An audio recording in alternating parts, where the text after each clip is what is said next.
Bienvenidas y bienvenidos a Pythonizándote, este humilde canal que intentará desentrañar algunos misterios en torno al lenguaje de la serpiente.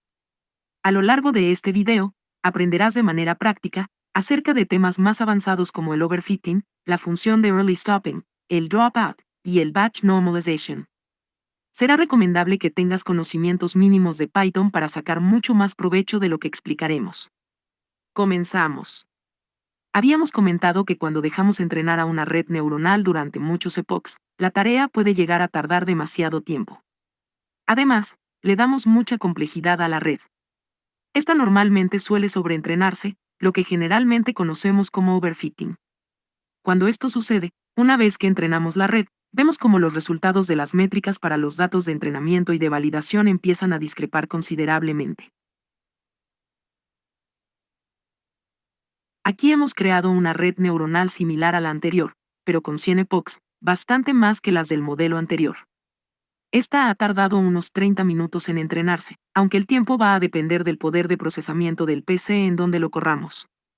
Como vemos en la gráfica, la diferencia entre el entrenamiento y validación en términos de pérdida es bastante pronunciada. Para los datos de entrenamiento, tendríamos aquí una pérdida de 0,32, mientras que para los datos de validación, esta pérdida no solo no baja, sino que llega a un momento que va ascendiendo hasta 0,38. Habiendo una diferencia considerable entre ambas curvas. Si utilizamos el Classification Report, vamos a ver cómo a su vez empezamos a ver también discrepancias en cuanto al rendimiento, comparando los datos de train con los datos de test o validación. En este caso, la clase 0 sigue manteniéndose con un alto LF1, pero en la clase 1, que realmente para nosotros es la más importante, en los datos de entrenamiento tenemos 0,79, mientras que en los datos de validación baja ya a 0,75.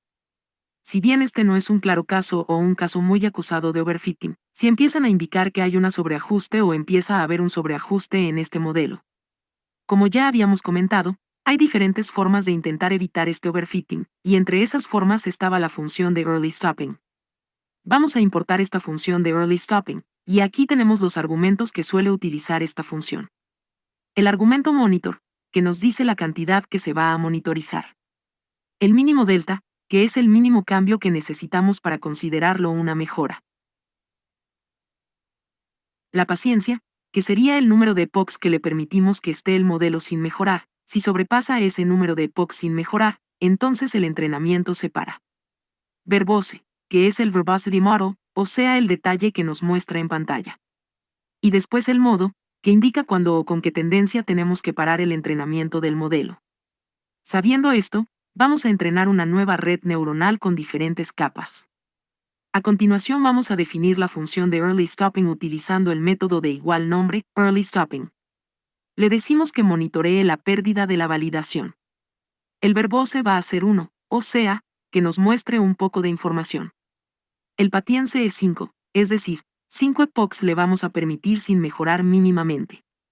Min delta, que es el mínimo permitido que se considera mejora. Y distort best weights igual a true, lo que indica que una vez que lo pare, identifique los mejores pesos. Después compilamos el modelo, decimos que la pérdida sería el binary cross entropy, y el optimizador de Aram como ya es habitual. Entrenamos el modelo y hay una función, un parámetro muy importante que tenemos que pasarle, y es el parámetro de callbacks, que le indicará que utilice el early stopping. Después se entrena el modelo y como podemos observar, el entrenamiento se detiene mucho antes de finalizar todas las épocas, concretamente a la 17 de 80. Y si vemos los resultados mejoran en el reporte de clasificación. La clase 0 sería 0,87, y la clase 1 es 0,75. Y lo que ha hecho ha sido parar en epochs mucho antes. Como podemos observar, no hay tanta diferencia ahora y apenas una décima entre la pérdida de los datos de entrenamiento y los datos de test o de validación. Ahora pasamos a la parte de 5 de dropout y batch normalization. Como siempre tendríamos que comenzar importando las librerías o las funciones que necesitemos. En este caso vamos a tener que importar la de batch normalization. Definimos el modelo y comenzamos añadiendo esta capa de batch normalization. Y en esta misma capa tenemos que, además, como es la primera, identificar el input shape como estamos haciendo aquí. Después, Añadimos una capa densa normal, y si queremos volver a aplicar esta capa densa de Batch Normalization, simplemente utilizar la función de add para aplicar esta función. También vamos a añadir una capa de dropout, con el porcentaje del 30%, es decir, un 0,3. Volvemos a generar una capa densa. Otra capa de Batch Normalization. Otro dropout y, finalmente, la última capa con una neurona y una función de activación sigmoide. Compilamos el modelo como hasta ahora y lo entrenamos. Y además, para el entrenamiento, en callbacks le vamos a añadir el early stop. El resultado sería el que vemos en pantalla, y el reporte de clasificación estaría en 0,88 para la clase 0, el en 0,76 para la clase 1. El F1 para la clase 1 no habría mejorado demasiado. Es un resultado que puede ser mejorado si seguimos modificando los parámetros. ¡Felicitaciones! Ya has llegado al final de este video, y de la serie de videos sobre redes neuronales.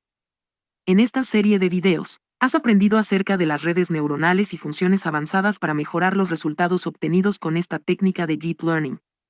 Espero que te haya gustado esta serie y nos veamos pronto con un nuevo video sobre otro tema tan apasionante como este.